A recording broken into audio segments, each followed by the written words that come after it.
पंतुरिया होई विपर्जय अवस्था पड़ी रही कटक चंडी मंदिर। मंदिरर नवीकरण कार्य को त्वरान्वित करने जिलापाल को दाबीपत्र देइचंती मां चंडी मंदिरर सुरक्षाकर्मी। तेबे आगकू दशहरा आसुथिबा बेले मां को 16 दिनात्मक पूजा चलीची एवं मां निजर 16 दिनात्मक बेसरी भक्तों को दर्शन देउछंती। तेबे मां को दर्शन करने को आसुथिबा भक्त माने मंदिर रे चलीथिबा काम एवं जागार संकीर्णता हेतु नाही नथिबा समस्यार सम्मुखीन हेउछंती। तेबे मांकर मंदिर पई 70 कोटी टंका व्यय बराद पई 3 वर्ष तले मंजूर होइथिला, हेले आज पर्यंत मध्य सेही काम होई पारु नाही। तेबे मंदिर रे सब बेले वर्षा पानी पसुची। एहा सह एक कूओ जेउथिरे मां को कार्य निमंते पानी व्यवहार करा जाय ताकू मध्य पोती दिया जायछि एवं मां को पई वर्तमान म्युनिसिपालिटी रो पानी व्यवहार करा जाउथिबा मां चंडी मंदिर सुरक्षा समितिर संपादक कहिसंती। तेणु यथाशीघ्र मंदिरर नवीकरण कार्य को त्वरान्वित करबा पई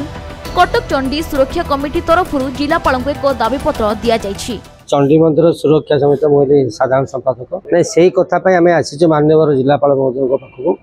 ये तो 3 वर्ष है सांक्शन नहीं 70 कोटी 3 वर्ष पूर्वर आम से शेख बजार पूजा कमिटीर कर्मकर्ता माने एवं से माने टोटाल गोटे प्लानिंग होता आरंभ है बोधे 5-7 वर्ष है किंतु प्लानिंग हवा सत्वे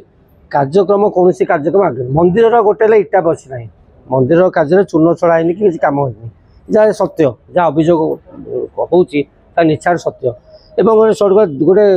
गेट होता से गेट गोटे पटे जावा गोटे पटे आसवा होता से गेट तो है गेट मूल्य कर गेट टाक संपूर्ण बंद कर दी से बाटटा को बंद कर जो भिड़टा हम कटक दशहरा कौन समस्ते जानते जो ट्राफिक समस्या हम ये दायी किए रही तेणु आमर जिलापाल को अनुरोध करने कथा से गेट टी खोल जाऊ यातायात निमंते लोकंर ताकू संपूर्ण बर्तमान खोली दि जाऊ जो टीण फिण बंद कर रखी गोटे कंटेनर गुंचेबार किसी असुविधा हेनी संपूर्ण भाव से रास्ता को चौड़ा रास्ता ताको खोली दि जाऊ लोक यातायात एवं सर्वोपरि जहाँ जहाँ कार्य है ना जहाँ कहते अभियोग आस केवल कर्मचारी मानकर सुविधा निमंते कार्य कर 70 कोटी सांक्शन है कौन ये कराई माँ कराई आप आउ गोटे कथा कही रखा चाहिए से भितर ओडिशार मंदिर मालिनी राज्यर समस्त मंदिर पुनर्विन्यास हो सारा माँ चंडी टे भी कार्य आगू ना कहीं आ पचर उद्देश्य कौन तेणु आम जिलापाल महोदय को आम अनुरोध करूँ आदि से मुंड पुरातु आदि आर गोटे कौन इनक्वारी कमिटी बसातु से तदारख निजे परोक्ष प्रत्यक्ष भाव कर कार्य को आगे नि। देवाशीष राउत माँ कटक चंडी मंदिर सुरक्षा कमिटी आवाहक देखो यही प्रकल्प आज को 3 वर्ष हम आरंभ होता आउ मंदिर रे बहुत अव्यवस्था रही ये प्रकल्प जो उन्नतीकरण प्रकल्प रे बहुत देरी हो 3 वर्ष पूरा पर्यटन कम मंदिर कौन कार्य आरंभ होना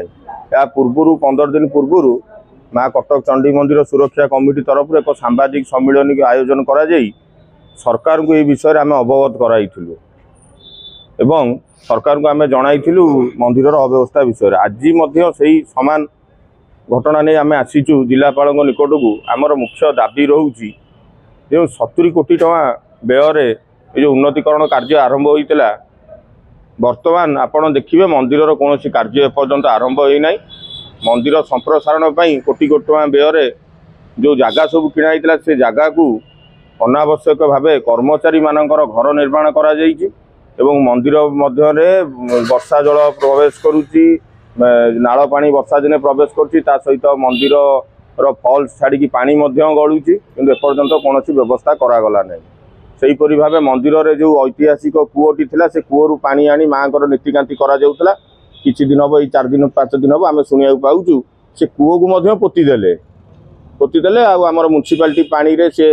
माँ नीतिकांति सब करुँच जहाँकि आमर 100 वर्षर परंपरा भंग हो सहित जो दुकान घर सब दि जाइए दुकान घर को संकुचित कर दि जाइए सेठार व्यवसाय करने असंभव